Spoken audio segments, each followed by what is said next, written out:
Hello and welcome to Cinema Subculture, the channel where we discuss everything strange, obscure, and downright messed up in the world of movies. My name's Gary. And I'm Simon. Happy Halloween, Gary. Here we are for Happy our Halloween Halloween. episode. This has become a bit of a kind of yearly tradition. Except for the years when we didn't do the podcast for a little while, but we try to keep up with getting something Halloweeny out. And I don't think we get much more Halloweeny than this. So, what are we going to be chatting about this Halloween special? We're going to chat about David Gordon Green's Halloween Trilogy, which has just culminated in the release of Halloween Ends. So we've got Halloween, Halloween Kills, and Halloween Ends. And what has this trilogy got to add to the franchise? Okay. If anything. So let's find out. So in 1978 we have John Carpenter's Halloween, largely lauded as the kind of a start of the slasher craze, as it were, even though there were a few films before that that could be seen as kind of proto slasher or kind of early slashers, but this really kicked it off. There have been many sequels, multiple timelines, different kind of they were doing the multiverse before the multiverse existed in the Marvel films, and but for this trilogy of films, we have the chronology of the original Halloween was all there was. And then they follow that up, not confusingly at all, with 2018's Halloween, just to be really confusing. Followed by Halloween Kills and Halloween Ends, as you see, it's just come out.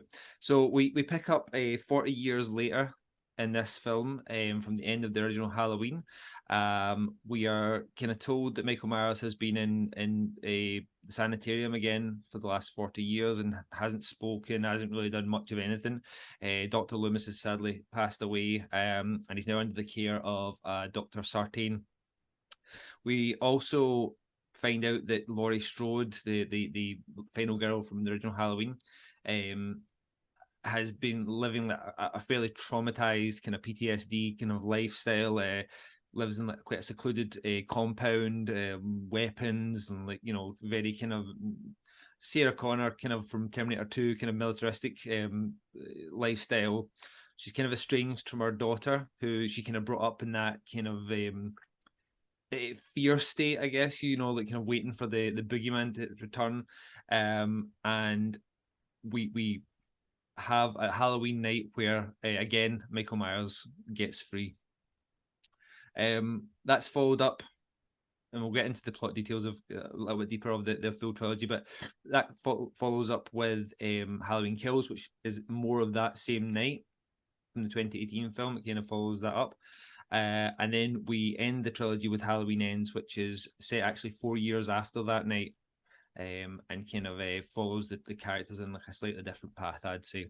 So yeah, I was keen to talk about these films, Gary, because we never managed to get around to talking about them the last couple of years, when 2018, 2021, and then this year when they've been released. Mm-hmm. I thought we chatted last year about this, and I thought maybe we just wait till the all three were out, and we can kind of talk about them in a winner. So I mean, you know this, that some people maybe know this. I'm quite a big Halloween fan of the franchise. I think it's fair to say that you're not quite as enthused, and you don't really necessarily hold the original up in very well, other than its historical importance, much regard. I've definitely been stiffy about it when we've talked about it in the past, but I'm going to touch on that because I might have my love of the original has maybe blossomed. Okay. More in reaction to this stuff. Right. Okay. That we've got okay. Whatever it is. So let's kind of let's talk about that then. So did you go back to watch the original Halloween before we watched this trilogy again, or? Well, I just dipped into bits and pieces of the original to refresh my memory a little bit. Okay. But for me, this trilogy was brand new. Basically, I hadn't seen them up until a few weeks ago. Yeah. Okay. So I wonder how we tackle this then. Do you? I'll maybe just get your reaction on the trilogy, and then I can chat a little bit about it. Yeah. Where to start with this? Right. Okay. I mean, Halloween 2018. I was quite interested in sort of the Laurie Strode story. I thought that was a fertile path to go down. But I felt like the film and all these films suffer from a serious lack of focus. There's just so many ideas floating around. They can't seem to pick a lane. They display a serious lack of scares, tension, atmosphere, and I can't just they just feel, especially when we get to kills and ends. I was just so deeply, deeply bored watching these films. Just a Okay. sense of utter tedium on Right. screen. Right. And it's odd because there's a base level of filmmaking here that is very good. So you can't really critique them on that level, that it's amateurish, they don't know what they're doing, it's micro budget stuff. No, there's money here, there's a professional filmmaking, but that kind of makes it worse in the sense of why are they so bad? You know, I feel like they're kind of like a beautifully wrapped birthday present, which you then go and open to find nothing inside. Just a void at the heart and soul of these movies, and I really find it quite baffling. So I want to, it was one of the questions I had for you, like what were they trying to do? Like, what is David Gordon Green's mission here? Because I gotta say, I'm not that familiar with David Gordon Green's catalogue. I'd only seen, I think, his first movie, George Washington, which I quite enjoyed. Thought it was quite good, but it's sort of a world away from this. It's like a sort of little indie kind of character study, quite kind of quirky, sort of slightly Wes Anderson kind of vibes. So I enjoyed that little character piece.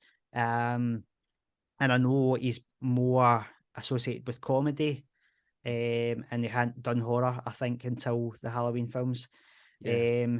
But you know, I got to say, like, it feels really out of his depth here.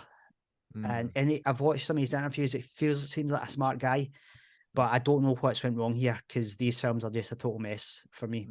Okay. So yeah, I mean, we'll come back to questions. We can have a chat further down the line. For me, Halloween 2018 largely works as a follow up to Halloween. As a modern day follow up, right? 40 years later, we've had our 10 years later with Halloween 4 that they did in 1988. We had our 20 years later with Halloween H2O or H20, and then we've had our 40 years later. So comparing it to Halloween 4 is still largely successful and one of my faves, right? But comparing it to H20, right? I think this does manage to recapture a tone, like the way that that Michael Myers is portrayed and things like that. You know, they've got a lot right here. So I feel like the lack of heart you're talking on, I feel further down the line from this film, right? This film feels like it. I understand what you're saying about the lack of focus, because I do feel that, and I feel that's in the. I don't know if it's whose fault it is, right? But for the three of these films, the editing is a little bit jarring at times. I feel like some scenes aren't left to sit enough before it kind of jumps rails almost, and I don't know where that comes from. I don't know if that comes from the director or if it's an editing choice, or if it's like, you know, them being used to doing comedy. I'm not really sure. I find I mean, my favorite, one of my favorite parts of this film are like it's the podcasters at the beginning, right? The two guys, the guy and the girl. I wonder why that is, but I find them quite fascinating, and I was really kind of annoyed that they got, you know, off so early, because I was kind of wanting to see what their angle was with it, and maybe it might have been a more interesting way to frame the film as them, and, you know, speaking to people, the survivors of the 78 killings. I don't find Laurie Strode particularly interesting here. I think it's a more realistic portrayal than what we got in the H20. I like the stuff with the relationship with the daughter and the granddaughter, but again, I feel that it's very surface level. It doesn't go very deep, and I think they could have went a lot deeper. And they were. It sounded like when they were talking, they kept talking about PTSD in the run up to this film, and what trauma does to people, and the kind of the way that stays with you. And I feel like they just touched on it far too surface level. I felt like there was a lot more could have been done there. With the characters, especially Laurie Strode, I felt that it was quite light. I liked what they did. They kind of play around with the in this now. This is the first direct sequel to Halloween where Laurie Strode isn't portrayed as related to Michael Myers, so it's like he's not after her, even though she thinks he's after her. So I kind of like the way they played around with that, and in the whole trilogy. To be honest with you, I enjoyed the Dr. Sartain character up to a point, but it felt very much like they were just doing a Loomis impression. And the bit that I think most fans and me as well really grated against me was the whole Sartain twist turn that he's like a bad guy and probably set Michael free. I feel like there's one good set piece in this for me that works as like it doesn't necessarily work as it works as an ode to the original film, right? Because it's not POV shot, but it is the kind of it's the shot where he goes through the houses and does the killings, and that felt very much like, oh, this is Michael, back, kind of, and it felt like for the first time probably in any of the sequels, this is the same character as we had in the original. So I feel the film largely works, but it's kind of brought down with what comes after it, because if we had that one film, I would be fairly satisfied with it. As Halloween sequels goes, it's quite and it for me that was a good ending to the films, right? The way that film ends with Michael in this trap that Laurie's set in her house, and I thought that was quite a clever kind of what she'd been planning for and stuff.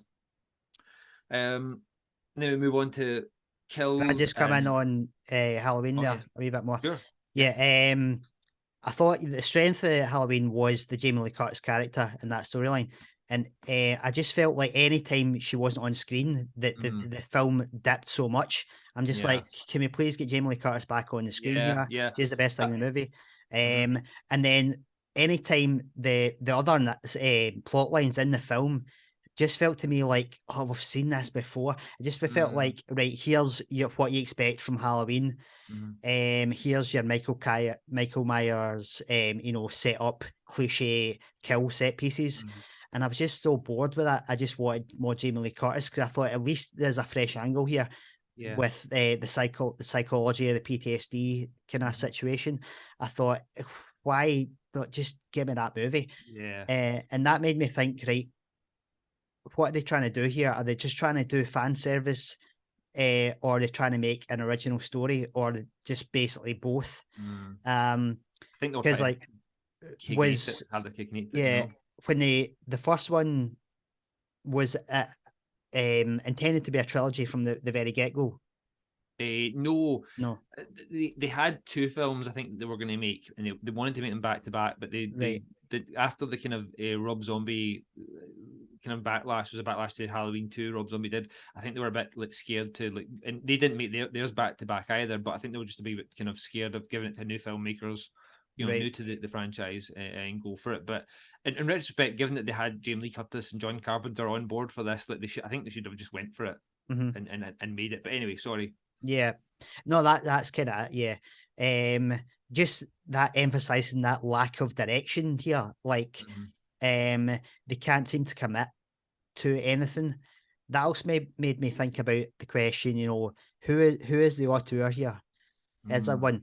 Because it kind of feels like the messiness of these films makes me think like it's producer interference, like, and there's no one singular vision. But am I right to say that, Danny McBride and David Gordon Green, right? They wrote it, produced it, and Green directed. Yeah. So how much was there any involvement from the Akkad family? Because they're like the Oh, so copyright owners, right? Right. they did produce it as well. So Yeah. you also had executive producers John Carpenter, and I think one that will come into play when we chat further down the line, and I think this one as well, Jamie Lee Curtis. Like, I'm sure Right. she's a producer on it as well. So I think I know what you're saying. Like, so I think that I think there's a lot of that. It's weird as we get down to the other sequels. I'd say this more, but in this one, it's weird because you're right.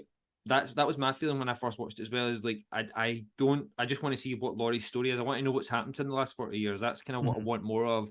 And I think there's a scene where she's outside the sanitarium as Michael Myers is being moved, because I thought that was quite a cool like idea. Like, so he's being moved at this maximum security, and like, so that's why, you know, she's starting to shit herself, right? She's thinking like, what's gonna he's going to get out and come after me, right? So that, I kind of like that angle. And there's a shot with her in the car, and kind of like as if she's going to go and shoot him or something like that. But it cuts away from that, and then we're kind of back with this family melodrama, and I quite like the granddaughter in her relationship, but in this I really wasn't a fan of the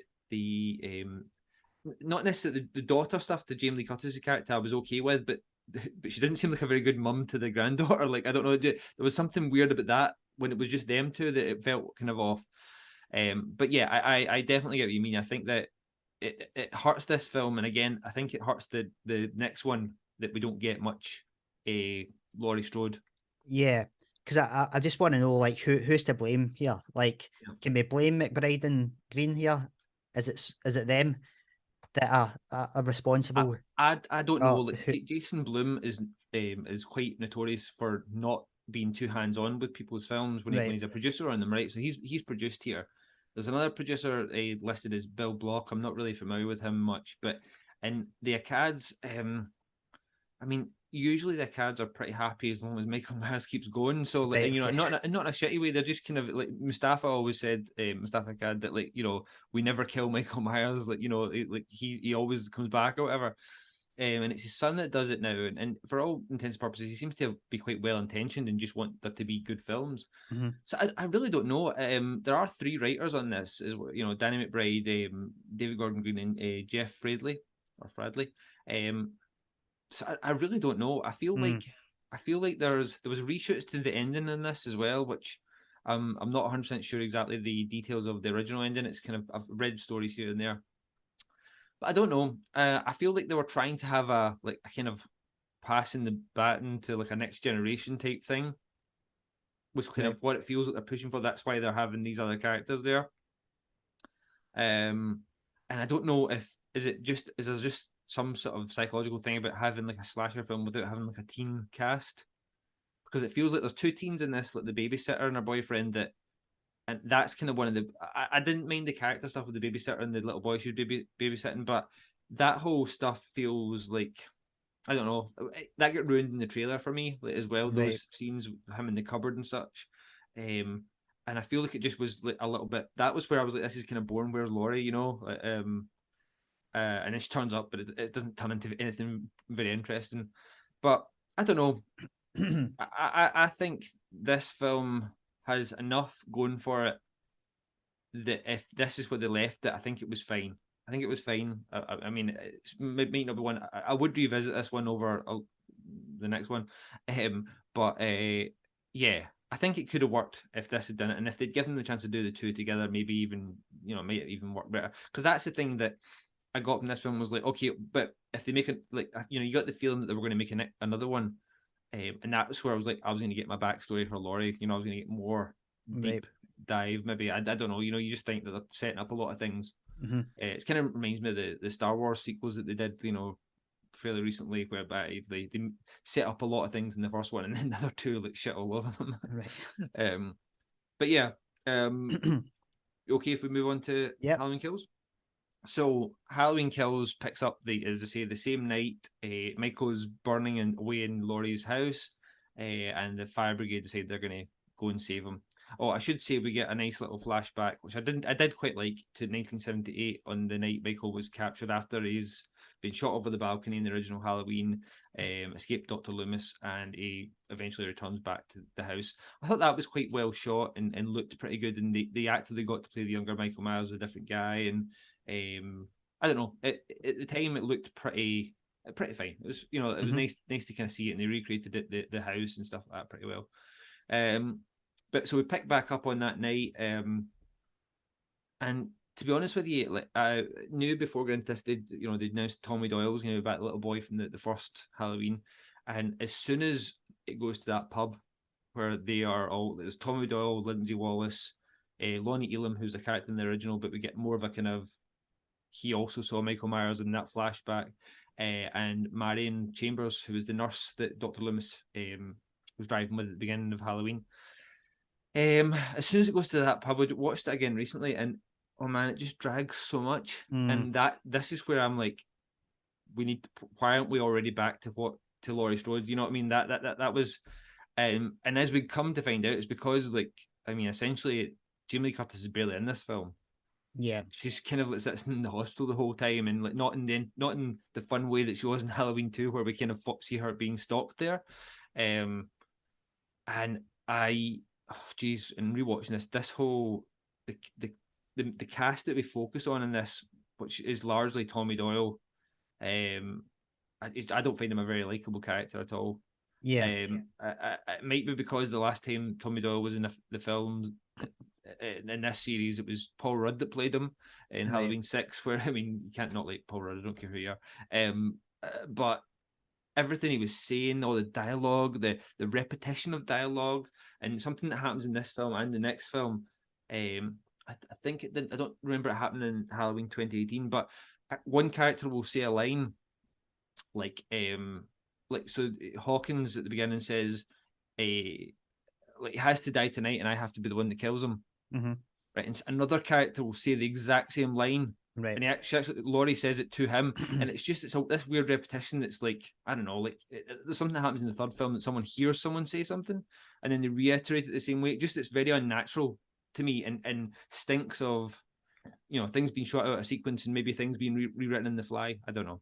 Right. But yeah, then we get the whole other prisoner escaped thing from Smith's Grove in the hospital. I remember that being quite tense at the time when I watched it in the cinema, because it was something a little bit different. But on rewatching this time, it just drags the film to a stop.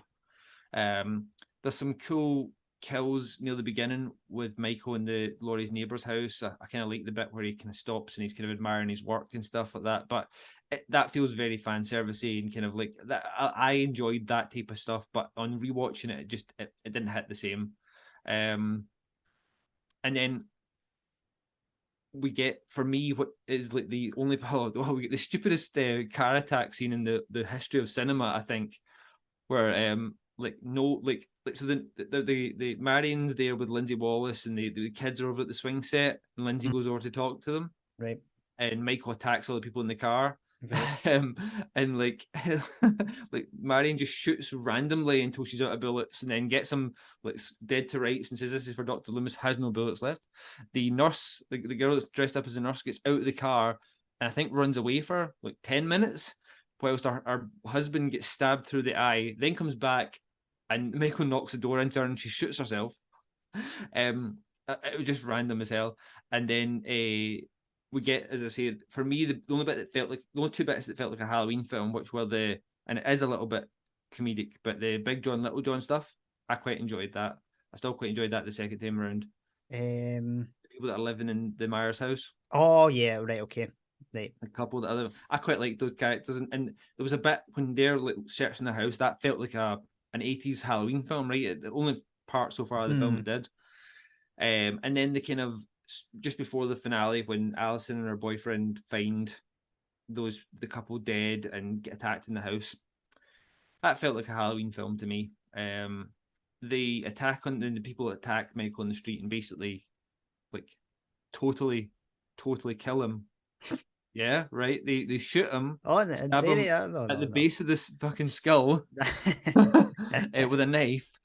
And then poor Charles Cyphers from Halloween 1, Sheriff Brackett, comes over to shoot the fuck out of him, and he gets killed. And then Michael proceeds to just stylistically kill, in a weirdly short sequence, kill everyone that's there. And then he kills Karen as well. Yeah, just for the fuck of it. So yeah, For I me, mean, Halloween Kills is a slog. yeah, I think this is the low point here. It's very, very odd. It's as if these guys haven't even seen John Carpenter's original. Because Well, the problem, sorry, guy, like, yeah, for me, the problem, and it's the problem that, again, going back to the Star Wars films that The Last Jedi had, for me, and it works sometimes, it can work, because I think Halloween 2 works compared to Halloween 1, right? But when they do it the same night, there's no break in the action, right? mhm, There's like, they don't have the setup and the kind of, here's all the characters and here's where they are now and here's what's happened and oh shit, somebody's escaped and now there's an attack. It's just like, oh, he's already out and he's on the prowl, so there's no time. It seems like there's no time to, or they don't take any time to set things up again. At least in Halloween 2, there's a lull when she goes to the hospital and people are looking for Michael. It yeah, feels like more of a setup again. But this just has no time for any of the characters whatsoever. mhm, And in fact, it introduces a whole bunch of legacy new characters, people that have been in characters that have been in the series before but had no relevance to the last film, yeah, sorry. yeah. So first problem, far too many characters. Again, no focus. Just it feels like clutching at straws. Or there's that very minor character that from the original. Let's bring him back. Um, the Michael Myers kills just feel like very brutal. Not in any way scary. No No. tension, no atmosphere. There's no sense of suspense. Um, um, just I don't know. Again, no narrative direction. Don't really care about any of the characters. I mean, again, the problem with this one, there's potential interesting avenues to explore, like sort of mob mentality, Yeah, yeah. theories about that. Sort of tapping into contemporary politics a wee bit. But it just seems to like that'll be sort of an idea on the notepad, like, oh, we'll do this, but then it's very just superficially added in without any real investigation. I mean, the production name for this, the code name for this film was Mob Rules. Right, that okay. that was so that was very much at the forefront of their Yeah. thinking for this. And one of the, I'm watching this and I'm just thinking, why is this so tedious? Why is this so boring? And I kind of came down on the point that there's no, where's the visual storytelling in this? Call me old fashioned. I want you to tell me a story in images. If I want words, I'll go to the theatre. But you know what's It's like, worse? right, Sorry, on you go. I no, just like they're so dialogue heavy. It's just like I don't even want to be looking at the screen. I'm like so distracted because there's nothing. Give me something to look at, give me an interesting visual space. And it just seems like they have no conception of that, which is fucking bizarre when you go back to the original and you think the genius of John Carpenter is the visual storytelling. And I went back and dipped into Halloween and I'm like, holy fuck, wow, this is amazing. And just as a total 180 from these films. And it was almost like I couldn't stop watching it. Just like the power and the sort of mastery of the frame, the cinematography, and what is happening on screen, and the sort of beauty of the composition. And it's just like there's none of that in these films, absolutely none of that. And I'm like, what is going on? Because I don't think David Gordon Green's a shit director, but it's just like, especially in horror, I think you can't really build suspense with dialogue. And it's not even good dialogue. It's just so that's what I'm. they're not That's what even I'm trying. exploring any ideas with the dialogue. It's just That's boring exactly what I character was going plot to come stuff, to. and it's just baffling. It's like what has happened here? You think This is about so that sad. scene in the original Halloween when Annie and Laurie are driving to babysit. Yeah, and we're seeing the station wagon car that Michael's in behind them, and it stops, it pulls over, yeah, and they talk to the Sheriff Brackett. We still see it over the side. Then Loomis comes up. All that stuff. Like I couldn't. I know that those scenes, like, you know, really well, but I couldn't tell you exactly what they're talking about. But I know all the places that we're seeing, just exactly what you're talking about, all that visual storytelling that we know he's following them, and we know that Loomis has missed them and things. But yeah, that's what I was trying to interject with. And sorry for keep trying to jumping in, but it's not even good dialogue. It's like I can watch, like, you know, I have watched every Kevin Smith film, even though I think that the later ones are not as great now. But I love the dialogue scenes in those films, right? And I can watch people talk for days, right? I love that type of filmmaking. But you're right, and that's something I didn't think about, is that I don't think you can do horror that way. But it feels like, and looking back to 2018 Halloween, the stuff with the babysitter and the little kid, that's like from a comedy film. It's like, it's a bit, right? It's kind of like, you might see it in like Superbad or something like that. It's kind of like, it's quite jovial, but in this film, in Halloween Kills, the dialogue is not good. Like the lines that are not often, they're often not very natural sounding. Whether that's direction for the delivery or if it's just bad writing, I don't know, but I find it so awkward. And that's for me, when Tommy Doyle goes up to the mic at the beginning of this film and does his speech about the Halloween night, I'm like, I know that that's what I want to hear from, that's, as a fan, that's what I want to hear from Tommy Doyle. I want to hear about, thing, but it's just so boring and poorly, not maybe poorly delivered, but it's not very engaging, and the dialogue shit. I'm just like, so it just really pissed me off, like, and even more so watching it again. It's it's a weird one. If you think of like great slasher films, you don't remember the dialogue, do you?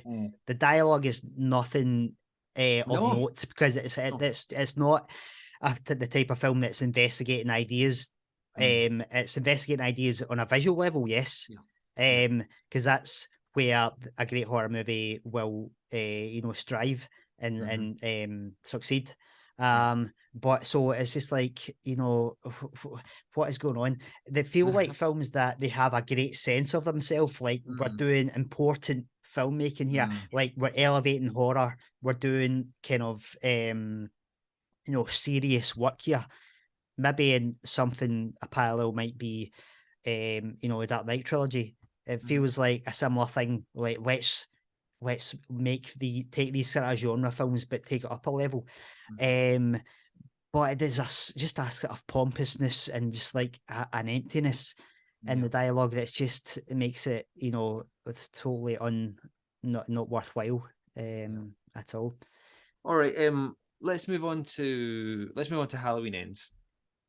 So I knew when, as I say, they kind of pitched or wanted to do two films here with this trilogy, when before they made the first one, and decided to wait and see what the reaction was to the first one. So when they announced just after Halloween 2018 they were going to do Halloween Kills and Halloween Ends, it felt very much like the Hobbit trilogy, the things they've done with other films, where they're going to try and stretch the taffy a bit thin, right? So when you go back and look at Halloween Kills, when I rewatched it before we went to see Halloween Ends, you're like, okay, right, it's a middle film. They didn't have much going on. It's a few set pieces here and there. And I had read that David Gordon Green wanted to do something different with each of the sequels.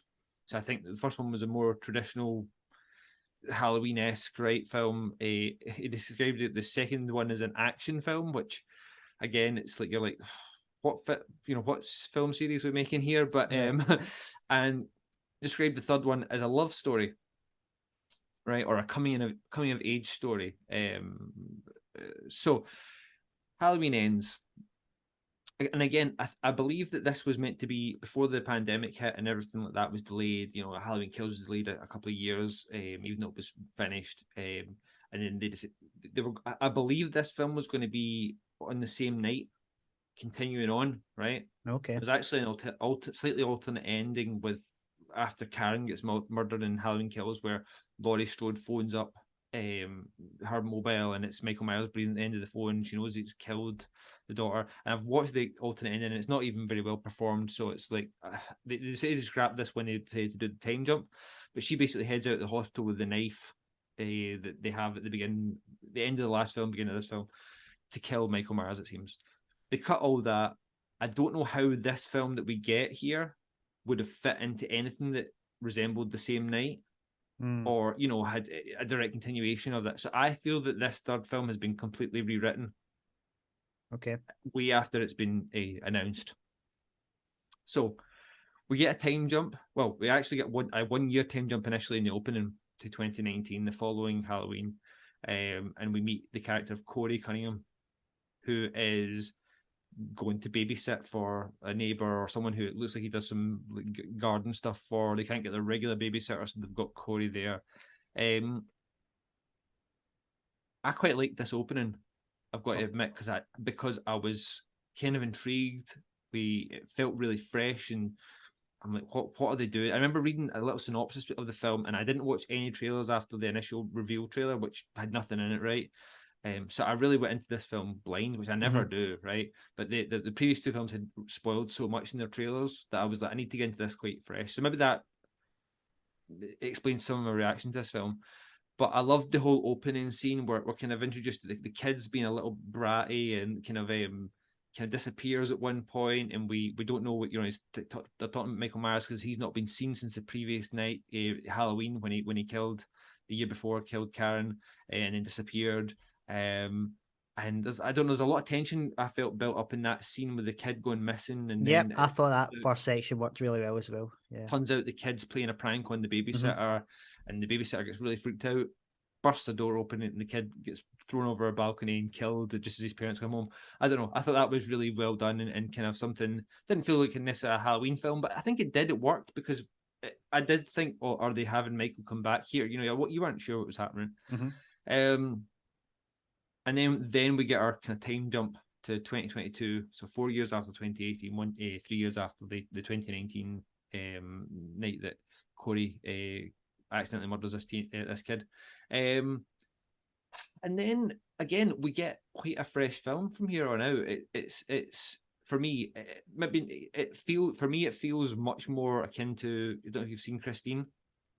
Right, I haven't seen it. Carpenter's Christine, and apparently that's kind of what David Gordon Green said he was going for. But we kind of follow Corey's character more than anyone else. We're introduced to Laurie Strode, reintroduced to her, who seems to be 4 years later, like, I wouldn't say completely adjusted, but definitely trying to be quote unquote normal and just kind of live her life, which I find really, in retrospect, I find really difficult to believe, given the fact that like Michael like attacked her one night like 40 years ago, then was arrested and apprehended and was in custody for 40 years. And she was like, oh my God, he's gonna come get me. And then he escapes, does a whole bunch of shit, including murder her own daughter, disappears, and then she's like, you know what? Right. I think we're going to be okay. Maybe she's just like, well, that's 3 times he's come after me now, so he's never going to get me. I'm going to be fine. So, but I kind of liked the different take on Laurie. It didn't really feel, it felt like a different character almost, it felt like there was something there. I felt like Alison's character, the granddaughter, it was an interesting thing that felt like they were playing more of the trauma stuff on her. But again, they're kind of sidelined, I felt like, to the Corey character, who is kind of ostracized in the community as this kind of child killer, and seems to be kind of down on his luck, but has a few people that care about him here and there, and a kind of crazy mother character, which was kind of random. But then he happens upon Michael Myers in a sewer tunnel, and then we get some supernatural stuff that seems to be supernatural, and I think that was kind of implied in Kills a little bit. But yeah, basically Corey seems to embody Michael a little bit, and then they start killing people together. And then Corey kind of goes off the deep end a little bit, starts doing it himself, decides that he doesn't want to be pals with Michael anymore. All the while, him and Alison having the love story that David Gordon Green talks about, and having I'd say quite a rushed and kind of forced romantic entanglement.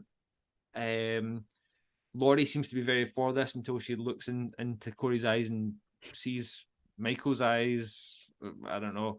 And then it leads to I liked where it was going to a certain point, and then Corey stabs himself in the neck when he has a confrontation with Laurie, who is basically wants Alison to have nothing to do with him, and he's come there to kill Laurie because he seems to be taking revenge out on certain people.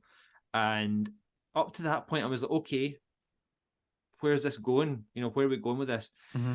And then Michael comes back, and we have a really rushed, in my opinion, not very earned, not very satisfying ending. And yeah, and the filmmaking's a bit still all over the place, much like the last film for me. Yeah. Michael Myers gets ground up into a junkyard grinder, which I have no problem with that happening if that was earned. I just feel it was Corey's film, and they thought, oh yeah, shit, Michael's there. Ah, fuck, right, Mm-hmm. cool. We need to finish Laurie and his story. Let's do that. So I liked about 80% of this film, and 20% of it killed whatever I had for the rest of it. I don't, I think I'd watch it again, but that the opening was the only suspenseful part of the film. Yeah. For me. Now, I think I would guess a lot of people might be slightly annoyed where this film goes. Oh yeah. Personally, I'm happy that it's a sort of like not a Michael Myers film. In a lot of ways, I'm just thinking that doesn't bother me. Just give me some good, and I'll go along for the ride. Yeah, that's the way I felt. Yeah, again, we get these same problems. Nothing interesting happening visually. Really boring character plot. Chat. Bad chat. Yeah, just make me sort of want to hit my head against a wall. Yeah, just again, where's the focus here? Because I thought there's glimpses of like a good movie. Interesting. Like I thought the dynamic, the relationship between Laurie and Alison, the granddaughter, if you'd give me more of that, I'd been happy. The relationship between the Laurie and who's the police chief or whatever, the old guy, Hawkins, yeah, the guys in, yeah. There's a couple of moments of it's sort of at the start of the film gives you a hint that that's going to be an avenue to go down. Then he doesn't come back into it to the end. But that moment at the end, I thought it's a really nice, tender moment. And I thought, I would have wanted to see that movie. That was actually a quite well drawn character moment.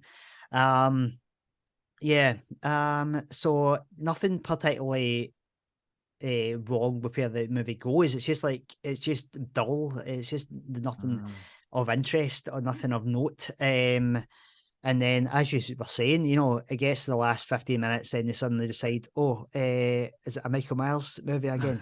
Right, we'll bring him back. And a really disappointing ending. Compared to the ending of Kills, which is like very operatic, over the top. Or even the ending of 2018, like that felt kind of earned, like that, but the build to that, sorry. And then it's just such a, finally Michael Myers is supposedly dead. It just feels so inconsequential. It's just like, that was quite easy in the end. Even the way it was filmed, like him rolling into the actual grinder was just so boring and like kind of uneventful, and I don't know, but yeah, you're right. It was easy, or seemed easy, from going from this like unstoppable machine, essentially, like the holes and knives and broken thing, everything, fingers blown off. The 4 years ago, and I know 4 years, right? I get it, but it just felt like he was, I don't know, just almost nothing. But I could still have lived with it if that had been the film. If that had been the film where this weak version of Michael Myers turns up again 4 years later. Yeah. And it's you know what I mean, like, has to be more sneaky. I don't know, I could have lived with that, but I like the Will Patton that the guy that plays Hawkins. So everyone was all the fans were like crazy, like, oh man, they killed him off in 2018, right? It was one of the most interesting characters. We wanted to see his history with Laurie, and maybe he's Karen's dad, even, all these things. And then they implausibly let him survive. Because, I'm pretty sure he gets run over by a car after he gets stabbed in 2018. But anyway, he's alive at the beginning of Kills. He does nothing that whole film. He just sits in the hospital with Laurie. There's very little other than telling her that, Michael wasn't after her. It was Dr. Sartain that brought him it makes her realize that Michael wasn't always after her. And then as you say, he's in this film, and you're like, good, great, Hawkins is back. Yeah. And where'd he go? Like, Right, and it was okay. just like, okay, fine, but you can't have it always. And I think the story with Corey was interesting enough that, and I don't know if his story needed Michael Myers. I thought it was interesting the way they brought Michael in, but in a way, and they wouldn't have done this because they were brave. They were brave in a way, and they got a lot of backlash for what they've done with that film, with having little Michael in it, but or very little Michael in it. But if Corey had encountered them in the sewer, Michael had grabbed them, and accidentally Corey killed Michael, stabbed him. You know what I mean? And then took his mask, and Michael's just dead now, or whatever. Michael collapses after trying to kill him from a heart. I don't know. They could have done something, and then it was just Corey's film from there on. Yeah. You could have done the same thing with him, becoming this murderer. And I like the scene where he attacks the doctor and things like that, and he's got the scarecrow mask on, and so that could have been interesting. And kind of where I thought it was going. But yeah, as I say, I saw the synopsis of this film, and I thought it was a really interesting setup where this kid, Corey Cunningham, gets, accused of murdering this little boy on Halloween. I thought, oh, that's like a really weird, that's not a setup for Halloween that we've ever seen before. Yeah. And that's how I felt about the opening as well. But beyond that point, it was, as I say, I liked the as I was watching it, the Corey stuff and all that happening, the story wise. But by the time we get to the end and they do the kind of, like, even when he stabs himself, I was like, holy shit, that's like, what is going to happen next? And then it's like, oh, Michael, like even the granddaughter, like thinking, like being on his side and thinking that Laurie had killed him, and then she goes away and then just goes, oh, and sees something on fire that, like, he's done, or she's all right, oh, it was him. And so she just kind of figures out, and it goes back, and everything's fine. There's no actual resolution to that. It's just that she just comes to her own conclusion that, oh, he must have been the one that was killing folk. And then we just get that ending. It just feels so not this of this film. If that had been the ending to Halloween Kills, if they'd done that in one loop, maybe it would have felt a little bit more earned. But I mean, that film was not great either. But I think overall, I'd need to watch this one again. I've only seen it once, but I think I enjoy this film more than Halloween Kills. No, I definitely enjoyed this film more than Halloween Kills. Kills feels like we've seen it before so many times. This is slightly fresher, and it sort of explores some new character avenues. But again, it feels like they're just trying to do something too grand, and like it needs to be multifaceted and layers and all these strands of plot working together. Whereas like all the individual things, if they just like taking the time to focus on one of them, maybe it would have been a much better film, I think. I think it suffers the same editing issues and weird kind of choppy scenes. I mean, we get a scene with Laurie going to see his mum, Corey's mum, and it's just like it's like a 2-second scene, and it does nothing other than let Laurie know that his mum's kind of crazy. But like, I assume Corey was fine before meeting Michael Myers. He seemed to be okay before he met Michael Myers, and his mum was still crazy then. So that is no real impact in the story. And then we get the parents, or the parents of the little boy from the beginning at separate times kind of confront Corey, and the dad tells Laurie about a time that he spoke to Corey and like was trying to prove that he's not evil, right? Prove his wife wrong. And he says like something like, I could see he was on a dark path. Right. And then later Laurie's recounting something, like trying to convince Allison that Corey's bad, and she says he's on a dark path, and I'm like, so that's exactly what that guy said to you. You wouldn't say, oh, I met this guy, and it's the dad of the little boy that Corey killed, and he reckons he's lost or whatever. It just seems so contrived, and like that's not how people speak. You wouldn't say say someone else's line. You know what I mean? It's just so unnatural. So even like the stuff they try to do with the character, because of the dialogue, for me, it just fails. Yeah. But yeah, this film could have had something could have been a fresh take on things that could have been satisfying as well. And I think there was a way for them to have a final confrontation with Laurie Strode and Michael Myers in a version of this film that, you know, focuses on Corey, or a version of this film that focuses on an even older Michael Myers who's pretty battle damaged and not had any medical treatment in 4 years. You know, I think they could have done something either way. They could have picked, if they just picked a lane and kind of stuck to it. But yeah, here we are. Yeah. Halloween ends. So is it fair to say that these films are both a failure critically and with the fans? Because just kind of scanning the ratings on Letterboxd, they're getting like 2 out of 5 kind of regions. What's the fan reaction to these? Halloween 2018 was largely well received. It's possible that people are going back now and kind of review bombing it, as tends to happen these days. Right. But 2018 was largely well received. Everyone had a problem, or seemed to have a problem, with the Dr. Sartain twist, and more that he puts on the mask, which was just a weird laugh out loud moment when I first saw it. I just couldn't believe what they were doing. Halloween Kills was a bit divisive.